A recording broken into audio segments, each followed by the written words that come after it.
Hey yo, what's up? You know what it is, the one and the only, the triple, the G.O.D. And of course, I'd like to welcome you guys back to another installment of Triple the God Speaks On. And yo, My Little Pony Friendship is Magic, Season 7, Episode 7, Parental Glidence. And before we get into it, I'm willing to sit up here on Wax in this review and miss something.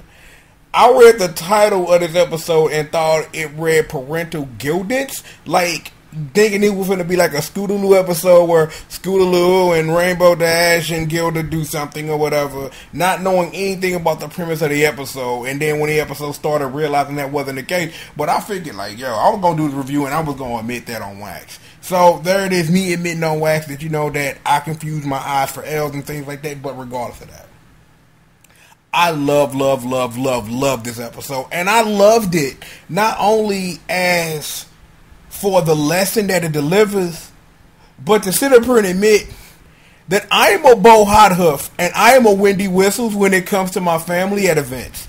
I am that. I am that dude, the loudest person in the room. Like, I remember when the A Factor graduated, right? And it's like my family, I'm like the fam that come out to support each other at events. When it comes to my people, we small. And it's like everybody around was getting loud. I'm the loudest dude when A Factor walked across that stage and got his diploma. I'm the loudest dude in the arena. Everybody can hear me. I'm getting loud. I'm getting ignorant. I'm getting with it because I was proud that my little cousin had accomplished something big, and I'm gonna get loud. And I'm always that guy. I have always been that guy when it's not me up there that I'm getting loud because I want you to know that I'm proud of you.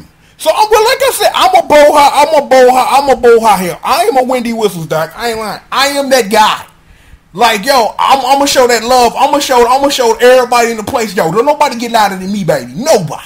I'm gonna let you know, cause I'm like, I remember people coming up to me like, yo, we heard you and did all this and like da. Like his classmates, like, yo, that show people right there. Like, I'm that guy. So to look at the episode from that dimension, to know that you're that guy, that you know that you always gonna show that love and you always gonna get loud to show people that, yo, you ain't up there by yourself. That I'm gonna represent for us. I'm gonna get loud. I'm gonna get ignorant. I'm that guy, and I'm willing to admit that. So from that little dimension of the episode, that's why I love the episode like I did. But really, the episode itself, it was great because we don't get where it's like we giving everybody the main six is that this was the last set of parents that we've gotten an opportunity to get to know and meet, because we've met everybody else's parents already. I'm like, yeah, you know what? Yeah, this is the last set of parents, because yeah, Rarity's parents, Rarity and Sweetie Belle's parents, those were a couple of seasons ago, if I'm not mistaken, and they are something different than Rarity, you know, being rare, because, you know, marshmallows. But regardless, again, let me say it. From multiple dimensions, I love this episode. I love the fact that we got a chance to meet Bo Hot Huff and Wendy Whistles. I love that Scootaloo was the mirror into that. That was wonderful. That's wonderful storytelling. To have the surrogate sister, because that's what the surrogate little sister meet the parents and do all that and have that interaction, to see that it's someone who is over the moon about Rainbow Dash that Scootaloo is, and to have that be there and to have that be her parents, that's amazing. And just to see how it all came together, and it's like Rainbow Dash being Rainbow Dash, just sitting up there like, that's so embarrassing.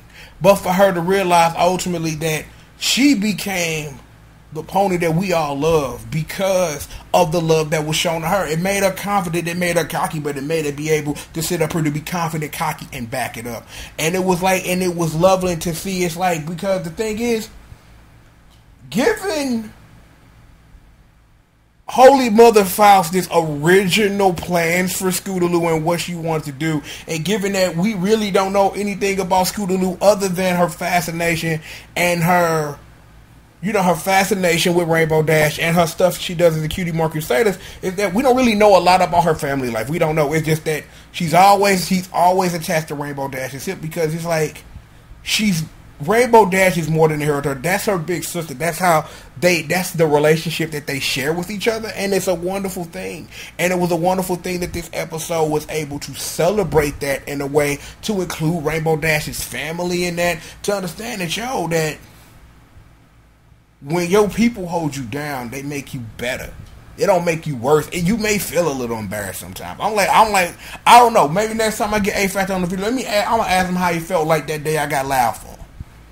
When Rollins247 do his thing, I ask him how he feel.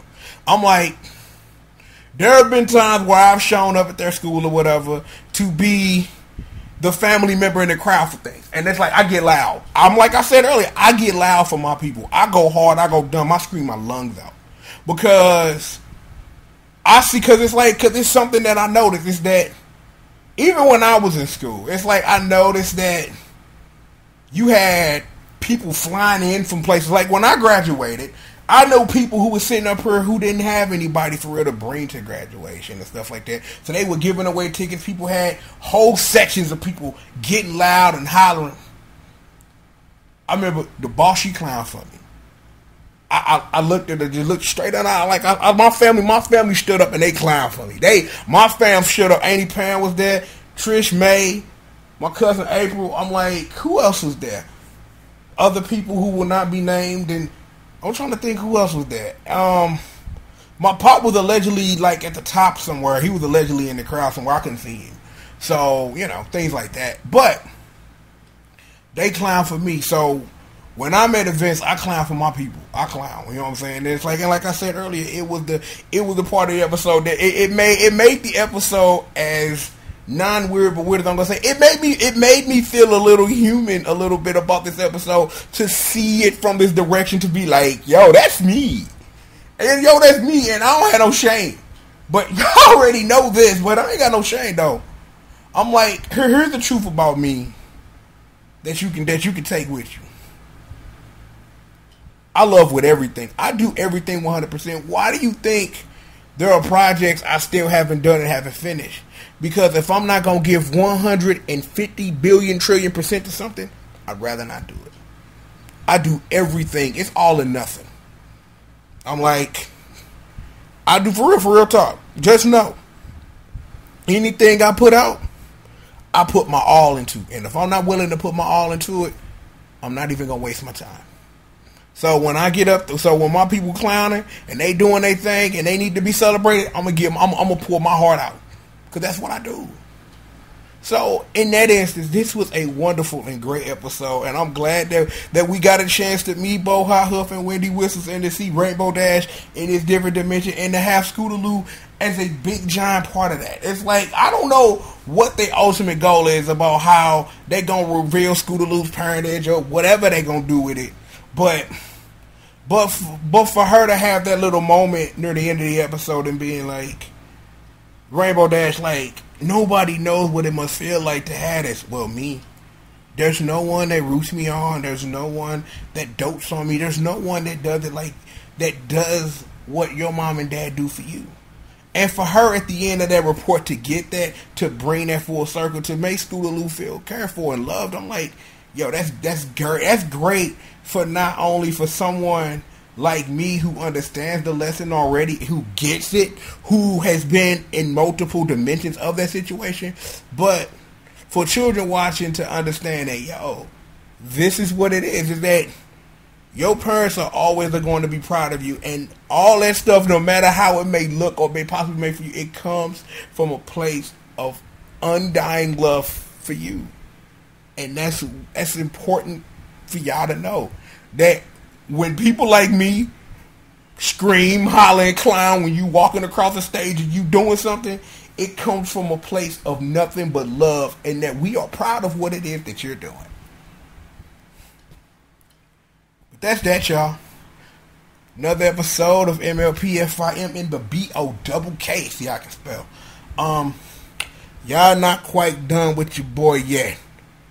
I got one more thing in my uncle voice, and it's going down. I don't know if it's going down tonight or early tomorrow, but before the weekend over, y'all gonna hear what I got to hear about that. And if anything come up in between, then you know I got the G.O.D. MIC, and you know I'm gonna spit them hot name pom-poms. Screechy, can I get a pound? Thanks, homie. See, you got a pound, man. My attack dog Squishy. Y'all don't know. Go watch the throwback video. Squish Murder's in the building. Putting off them hot napalm bars, spitting on the mixtape, bruh. What it do? With that being said, I'm going to go ahead and get up out of here. We're going to turn this into a video again one more time. I'm the one and the only, the triple the G.O.D. I'd like to thank you for joining me for another installment of Triple the Guy Speaks on My Little Pony, Friendship is Magic, Season 7, Episode 7, Parental Glidence. And with that, I'll see you guys next time, man. Peace out.